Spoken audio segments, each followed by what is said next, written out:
கோலிவுட்டில் உச்ச நடிகராக காணப்படும் இளைய தளபதி விஜய் தமிழக வெற்றிக் கழகம் என்ற கட்சியின் தலைவராகவும் காணப்படுகின்றார். இவர் இந்த ஆண்டு ஆரம்பத்திலேயே கட்சியை ஆரம்பித்து மக்களுக்கான சேவையை தொடர்ந்து வருகின்றார். தளபதி விஜய் ஆரம்பித்த தமிழக வெற்றிக் கழகம் என்ற கட்சியில் இணைவதற்காக ஆரம்பத்தில் ஆபீஸ் ஒன்று அறிமுகப்படுத்தப்பட்டது.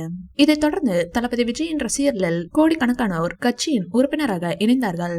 இதைத் தொடர்ந்து தமிழக வெற்றிக் கழகத்தின் அறிக்கை, கொடி, பாடல் என ஒவ்வொன்றையும் அதிரடியாக வெளியிட்டார் தளபதி. இது தமிழகத்தில் உள்ள ஏனைய அரசியல் தலைவர்களுக்கு பேரிடியாக காணப்பட்டது. அது மட்டுமல்லாமல் சமீபத்தில் விசாக சாலையில் தளபதி விஜய் நடத்திய மாநாடு மிகப்பெரிய அளவில் வைரலானது. அதில் பல்லாயிரக்கணக்கோர் தளபதி விஜயின் பேச்சை கேட்பதற்காக குவிந்திருந்தனர். இதில் பல சர்ச்சைகளும் எழுந்தன.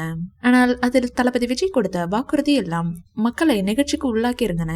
இந்நிலையில் தளபதி விஜய் இதனை செய்யவில்லை என்றால் அவரது கட்சியை காப்பாற்றுவது கஷ்டம் என்று தளபதி விஜய்க்கு ஸ்டாலின் ரெட் அலர்ட் ஒன்றை கொடுத்துள்ளார். அதன்படி அவர் கூறுகையில், தமிழக வெற்றிக் கழகத்தின் கட்சி தொடர்பான கூட்டங்களின் போது எந்த விதமான தகுதியும் இல்லாத சிலரை மேடைக்கு பேசுவதற்கு அழைக்கின்றார்கள். இது தமிழக வெற்றிக் கழகத்தின் கட்சிக்கு களங்கத்தை ஏற்படுத்தும். அதிலும் 20 வருடங்களுக்கு முன்பு படங்களை தயாரித்த இயக்குனர் ஒருவர் இன்னும் அந்த அடையாளத்தை வைத்துக் கொண்டு பல விவாத மேடைகளில் பங்கேற்கின்றனர். அவர் பங்கேற்கும் விவாத மேடைகளில் நான் பங்கேற்பது இல்லை.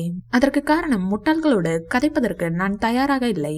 ஆனால் தமிழக வெற்றிக் கழகத்தின் கட்சியில் பேசுவதற்கு ஆள் இல்லை என்றால் ரோட்டில் செல்பவர்களை கூட அழைத்து பேச வைப்பதற்கும் தற்போது தயாராக உள்ளார்கள். இது தளபதி விஜய்க்கு ஆபத்தை விளைவிக்கும். இப்படியானவர்களை கட்சியில் சேர்த்து விவாதிக்க விட்டால் மக்கள் தளபதி விஜய்க்கும் மரியாதை கொடுக்க மாட்டார்கள். எனவே தமிழக வெற்றிக் கழகத்தின் கட்சியில் பேசுபவர்களும் மரியாதைக்குரியவர்களாக இருக்க வேண்டும்.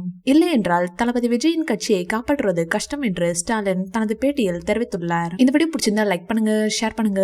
மேலும் விஜய் சார் பற்றிய தகவல்களுக்கு எங்க சேனலை சப்ஸ்கிரைப் பண்ணுங்க.